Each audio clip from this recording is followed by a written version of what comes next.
Ipoh வட்டாரத்தில் உள்ள ஆலயங்களில் பஜன் குழுவை அமைக்க நடவடிக்கைகளை முன்னெடுக்க வேண்டும் என வலியுறுத்தப்பட்டது. ஈப்போ இந்து சங்கம் மற்றும் சத்யசாய் பாபா ஏற்பாட்டில் நடத்தப்பட்ட நிகழ்வில் பூந்தோங் சட்டமன்ற உறுப்பினர் துளசி மனோகரன் அதிகாரப்பூர்வமாக தொடங்கி வைத்து உரையாற்றினார். இந்து மக்களிடையே சமய விழிப்புணர்வை ஏற்படுத்த ஆலய நிர்வாகங்கள் மட்டுமல்ல, இந்து சங்கமும் பல்வேறு நடவடிக்கைகளை எடுத்து வருவதை காண முடிகிறது. ஆலயங்களில் சமய வகுப்புகள் வழி தேவாரம், திருவாசகம், திருப்புகழ் வழி பல நல்ல சமய பாடல்கள் நமக்கு தெய்வ நம்பிக்கையை வலுப்படுத்த முடியும் என அவர் விளக்கினார்.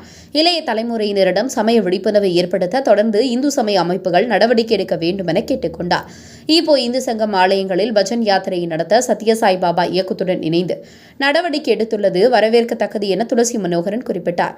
முன்னதாக இந்த நிகழ்வில் பேசிய ஈப்போ இந்து சங்க தலைவர் விஜயகுமார் கிருஷ்ணன்குட்டி, ஆலயங்களில் பஜன் குழுவை அமைக்க எடுத்ததின் பயனாக ஈப்போ சத்யசாய் பாபா இயக்கத்தின் ஆதரவோடு பஜன் பாத்திரையை தொடங்க உள்ளதாக அவர் மேலும் தெரிவித்தார். ஈப்போ வட்ட தலைவர் திரு விஜயகுமார கிருஷ்ணகுட்டி அவர்கள் இன்றைய நிகழ்வு ஆலய பஜன் யாத்திரா ஈப்போ வட்டாரத்தில் வைத்திருக்கோம். இந்த நிகழ்வுக்கு முக்கியமான நோக்கம் ஆலயங்களில் பஜன் கொண்டு போய் சேர்ப்பதற்கு, அத்தோடு ஆலய நிர்வாகத்துடன் ஒரு பஜன் குரூப்பை ஏற்படுத்தி கொடுக்கிறதற்கு. இந்த நிகழ்வுக்கு சத்ய சாய்பாபா பேரா மாநிலம் ஒருங்கிணைந்து எங்களுக்கு உறுதுணையாக இருந்து இந்த நிகழ்வை ஏற்படுத்தி கொடுத்தாங்க. ஸோ இதனால் நாங்களும் முக்கிய தலையாய் நோக்கம் ஆலயத்தோடு இணைந்து இந்த நிகழ்வை நடத்துவதற்கு.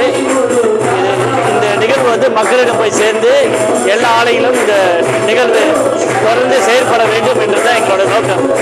இது முதல் முறையாக இப்போ வட்டாரத்தில் இந்து சங்க சார்பில் ஏற்பாடு செய்யப்பட்டது.